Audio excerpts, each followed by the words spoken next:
आसान फतह का ना देखो ख्वाब, श्रीलंका का कड़ा जवाब। पंजाब स्पोर्ट्स फेस्टिवल में झगड़ा, ऑफिशियल्स गुत्थम गुत्था। टीम को बनाएगा या मारेगा झक, नए कोच को गुड लक। अंग्रेजों की रेटिंग की है बारी, चलती जाए अफ्रीका की गाड़ी। गैर मुल्कियों से टक्कर में हारे जा रहे हैं स्नूकर में। भारतीय फिल्म की कहानी, कोरिया के जोड़ो खिलाड़ी बदला लेने की तैयारी। कोलंबियन चुलबुल पांडे का नहीं कोई जवाब, ओलंपिक के तमगे का ख्वाब। और जो आज जिंदगी की बाजी हार गया।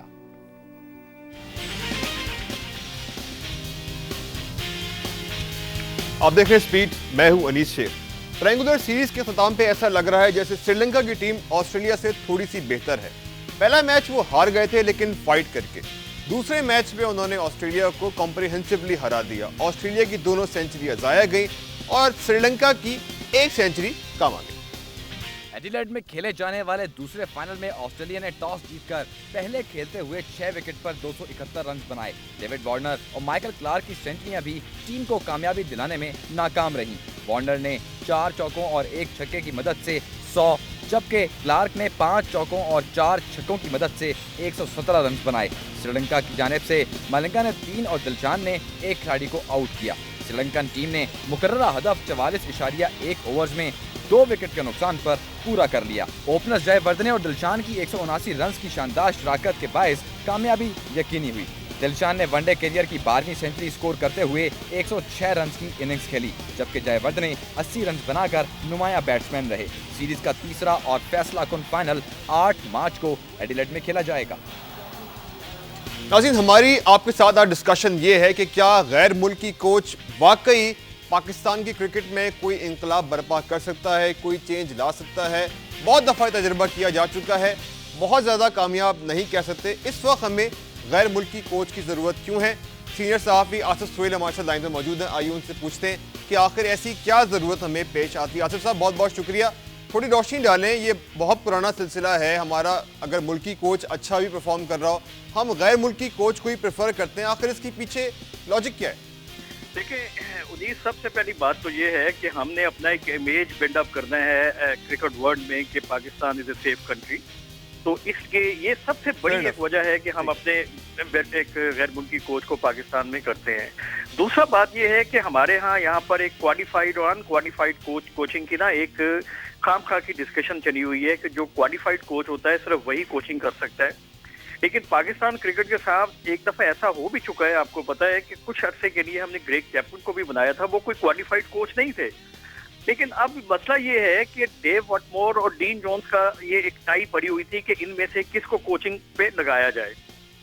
जो कचरा स्टाफ हमारा national cricket academy coaching staff में, कचरा स्टाफ इसलिए कहता हूं कि उनको कुछ भी इल्म नहीं है कि कोचिंग होती क्या है, क्या बेसिक्स है कोचिंग की। तो वहाँ पे वो क्या करते हैं, कैसे आए वो वहाँ पर स्वाय नेशनल क्रिकेट अकेडमी में स्वाय बच्चों को जाया करने को सबसे बड़ी मिसाल अजहर अली है, जो एक बड़ा अच्छा लेग स्पिनर था और जिसके बारे में अब्दुल कादिर ये कहा करते थे कि ये मेरा नेम और बदल हो सकता है। उसको वहां पर खराब कर दिया। चले वो बच्चा अब अपनी मेहनत से एक अच्छा बैट्समैन बन गया है।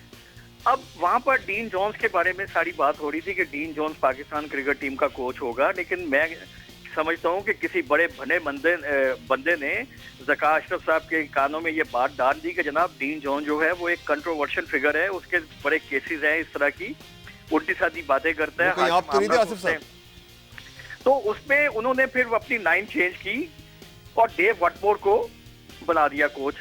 अब आप अच्छा, आप क्या समझते हैं कि ये डेव वॉटमोर के बारे में मशहूर है कि डिसिप्लिन पे बड़ा जोर देते हैं और जिस तरह की हमारी अब तक के मामलात रहे क्रिकेट की, क्या आप समझते हैं इससे कोई सुधार आएगा या मजीद बिगाड़ भी पैदा हो सकता है? बहुत ज्यादा। लेकिन उसके लिए आपको पाकिस्तान क्रिकेट टीम के जो इस वक्त सो कौन किस्म के सीनियर्स हैं उनको आपको जरा साइडलाइन करना होगा। अपने वर्ल्ड कप खेलना है, डेव वॉटमोर को आपको पूरे इख्तियार देने होंगे। और जो मेरी इत्तला है उसके मुताबिक डेव वॉटमोर को ये कह दिया गया है कि डिसिप्लिन पे आपने कोई नहीं करना समझौता और आपके काम में हम मुदाखलत नहीं करेंगे। ये डेव वॉटमोर को इस तरह का मैंडेट तो दिया जा चुका है। ये बहुत बहुत शुक्रिया आसिफ साहब। नाज़रीन, जो अब तक इत्तलात हमारे पास हैं, जो आसिफ साहब बता रहे थे कि पूरा मैंडेट है नए कोच के पास। डिसिप्लिन एक ऐसा लफ्ज़ है जिस पर कॉम्प्रोमाइज़ नहीं होगा। छोटा सा ब्रेक के बाद वापस आते हैं, मजीद बात करते हैं क्रिकेट के हवाले से, दीगर खेलों के हवाले से। हमारे साथ हैं।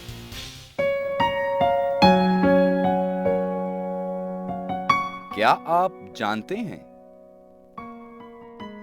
एलेक बैट्सर ने 1953 में इंग्लैंड की तरफ से खेलते हुए एक टेस्ट में 99 रन्स देकर 14 खिलाड़ी आउट किए।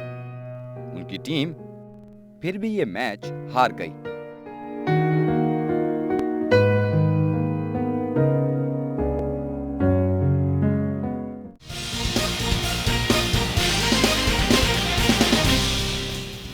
वेलकम बैक नाज़रीन।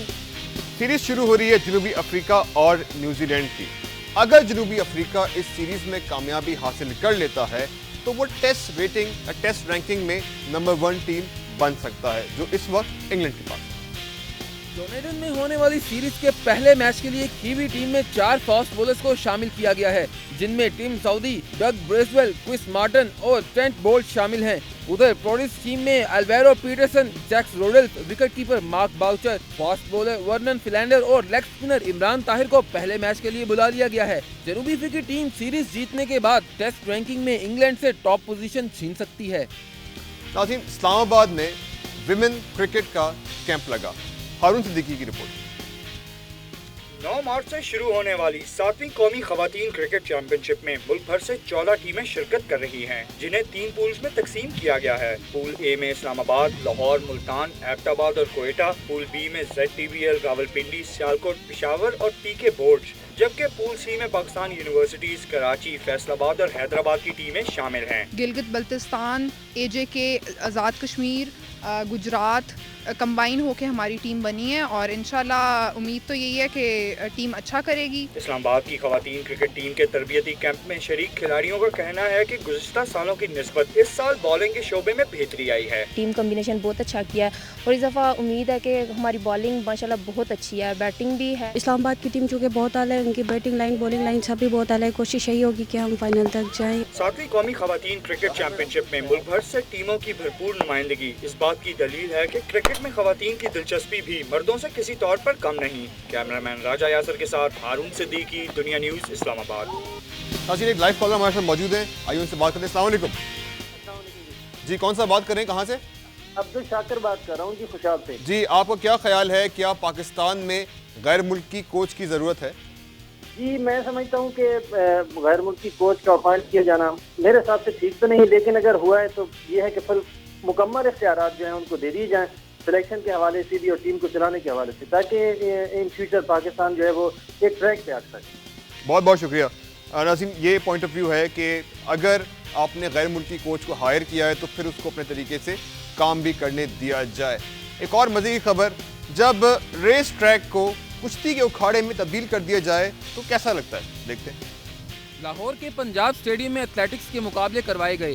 कुव्वत गोयाई और स्मार्ट से महरूम स्पेशल खिलाड़ियों की 100 मीटर रेस जब खत्म हुई तो साहिवाल टीम के ऑफिशियल अपने खिलाड़ी को पकड़ने के लिए रनिंग ट्रैक पर आ गए, जिस पर इंतजामिया ने उन्हें सख्ती से रोका, जिस पर ऑफिशियल्स उलझ पड़े और एक दूसरे पर घूंसों और लातों की बारिश कर दी। ताहम स्पोर्ट्स बोर्ड के हुकाम ने ऑफिशियल्स के दरमियान सुलह करवा दी। और नाज़रीन, फार्मूला 1 में ब्रिटिश टीम की टेस्टिंग रही कामयाब।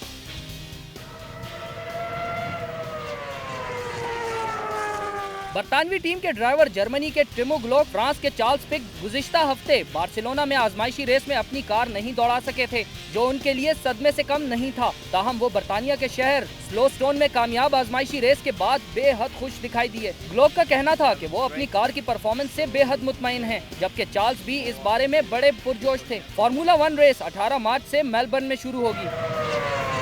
अभी यहाँ लेंगे छोटा सा ब्रेक के वापस आते हैं, मजीद बात करते हैं खेलों के हवाले से। हमारे साथ रहिए।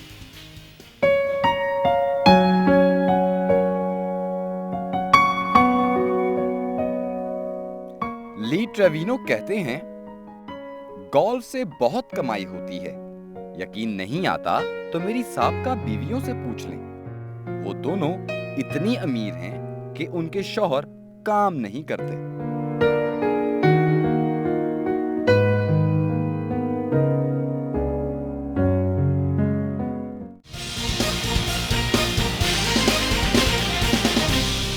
वेलकम बैक नाज़रीन। कराची में इंटरनेशनल स्नूकर चैंपियनशिप हो रही है, लेकिन पाकिस्तान के स्नूकर खिलाड़ी कामयाब नहीं हो पा रहे।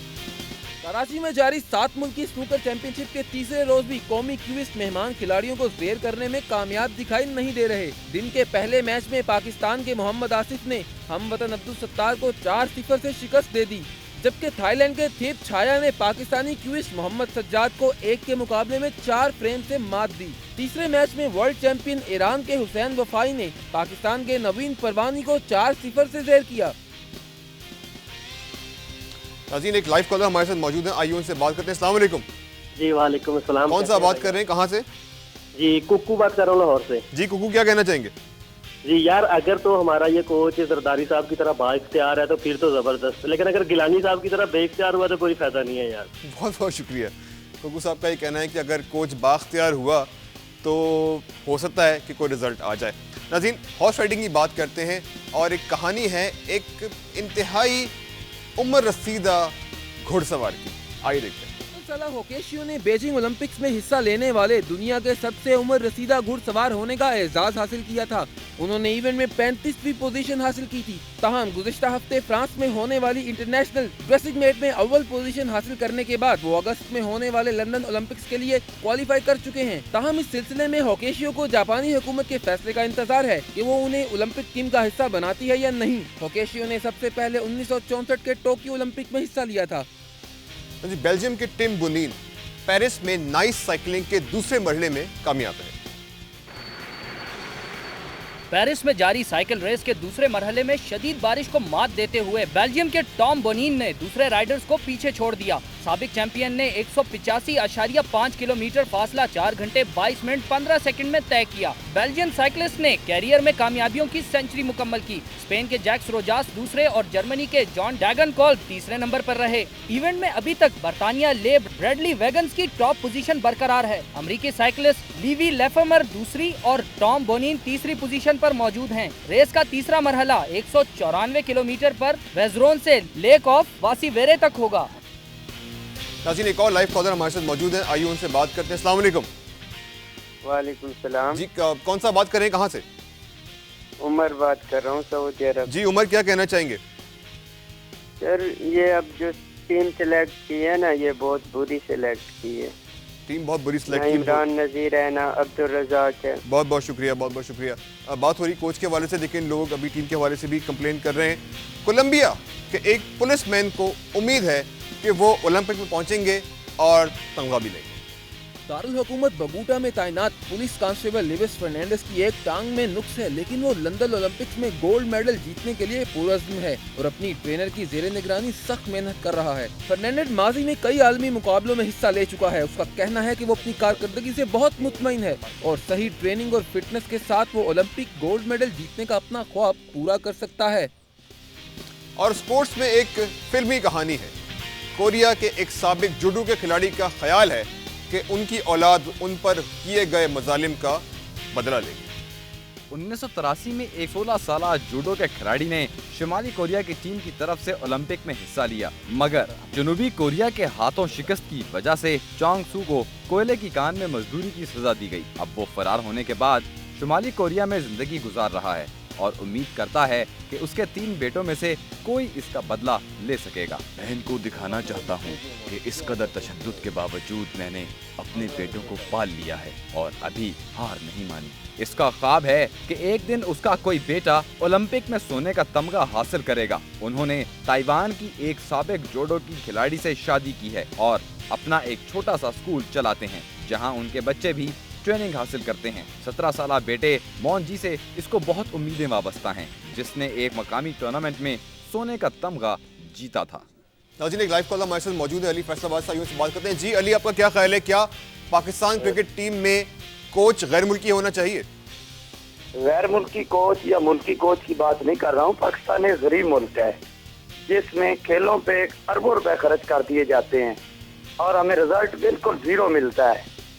चाहिए तो ये था कि हम इसकी बजाय बिजली और दीगर मसाइल की तरफ तवज्जो देते। जी जी, बहुत शुक्रिया अली, बहुत शुक्रिया अली। अली का एक पॉइंट ऑफ व्यू है कि इस वक्त जो सूरत हाल है उसमें जो है कुछ स्पेंड करना चाहिए तवानाई के ऊपर, लेकिन बहरहाल स्पोर्ट्स बहुत अहम शुबा है और कहते हैं कि जिस मुल्क के मैदान भरे हों उस मुल्क के हस्पताल खाली होते हैं। हस्पताल से याद आया कि आज का दिन वैसे स्पोर्ट्स के लिए अफसरदा दिन है, इसलिए कि आज ही के दिन नाइजीरिया के फुटबॉलर खेलते हुए हार्ट अटैक के बायस इंतकाल कर गए।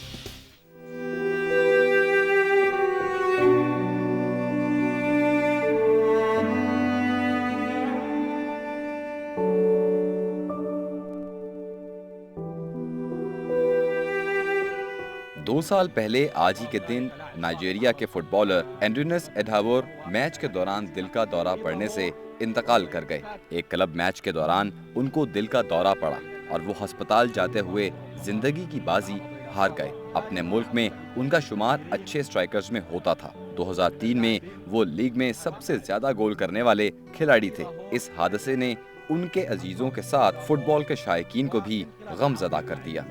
और इस सैड नोट पर अनीस शेख को इजाजत दीजिए। अल्लाह हाफिज़।